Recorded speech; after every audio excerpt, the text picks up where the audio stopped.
singers, welcome back. I'm Laura, and here at the Weekly Warm-Up, I share clear, fun voice education so you can enjoy your singing even more. Now, we've been talking about practice here on the channel lately, and today we are digging into our warm-up. Specifically, how do you choose which exercises to do? Now, I've set out for you before a template of all the bases I think you need to cover in a warm-up. I've even got a handout for you, 6 elements of a great warm-up, and it is available free over at my website. I'll link it below. But basically, the categories are energy management, posture, breath, connecting the breath into the voice, taking the resonance, that high forward resonance all throughout the range, and then an optional 6th step, which would be skill building, either musical skill or vocal skill. So with those categories in mind, of course, I want you to just pick an exercise from each category and fill it in. But this is where it's easy to get overwhelmed. If you come over to the Weekly Warm-Up YouTube channel, there are more than 100 exercises to choose from. And you might just think, I don't know which one to choose. So this is where you need to ask yourself 3 essential questions. The first is the most important. How am I feeling today? Really scan your body, connect into your physical body and think, am I tired?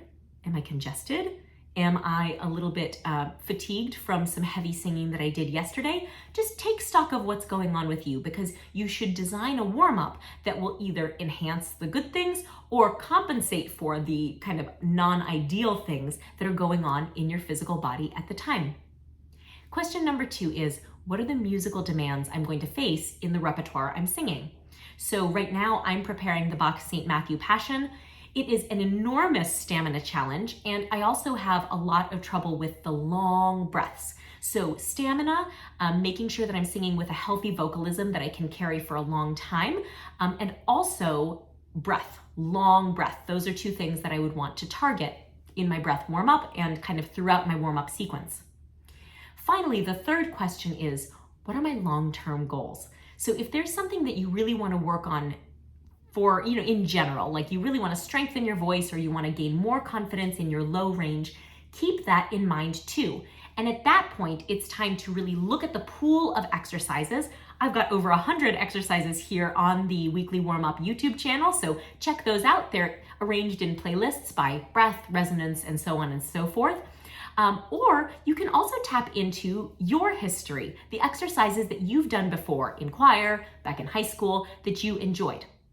Now, if you are going to do an exercise that you've known for years and years and years, what I would ask you to do is take a second to consider why you like that exercise. It's all well and good to do something that you've been doing for 40 years. It honestly is fine. Maybe that is the ideal exercise for you. But something that I want you to make sure you're not doing is just sort of doing it by rote because you've always done it. Maybe you have an exercise like zinga, zinga, zinga, zinga, zinga. That's something we used to do in high school, and I like it because it's fun. But I don't do it in my warm-up just at any point because it's fun.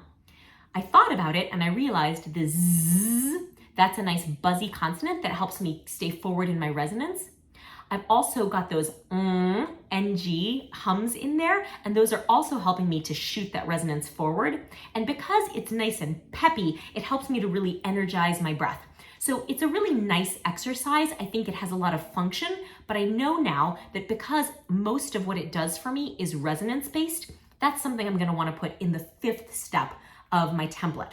So go ahead, use things from your history, use exercises that I've offered to you here on the channel, gather your exercises from wherever you find them, but just make sure that you're thinking about why they work and where exactly they'd fit into that template.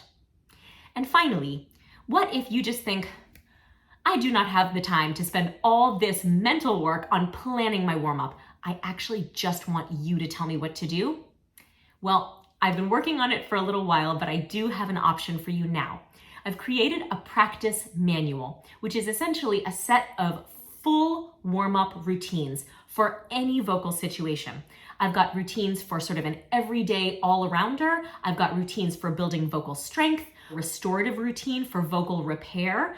So there are exercises for every vocal situation, and they are now organized into routines for you so that you can actually just Look at the list of exercises and do them. There are even curated playlists of the exercise videos so that you can tap right on that link and it'll take you to a full playlist of the videos right here on my channel. So that practice manual is going to be available by the time I publish this video, and I will have it linked below in the description box. I hope that that's useful to you. But let me stress, if you don't want to buy that manual, you can absolutely create a perfectly wonderful warm-up routine on your own by using the free resources I've provided and that you've already run into in your vocal life. So go ahead, download the free 6 elements of a great warm-up template, plug in the exercises that you know, or look through the free playlists here on the YouTube channel and fill them in for yourself. You can create a great warm-up that will be exactly tailored to your vocal needs, and I hope you have a lot of fun doing it. If this was helpful for you, please give this video a thumbs up and make sure you subscribe so that you can come back for the rest of the practice videos series.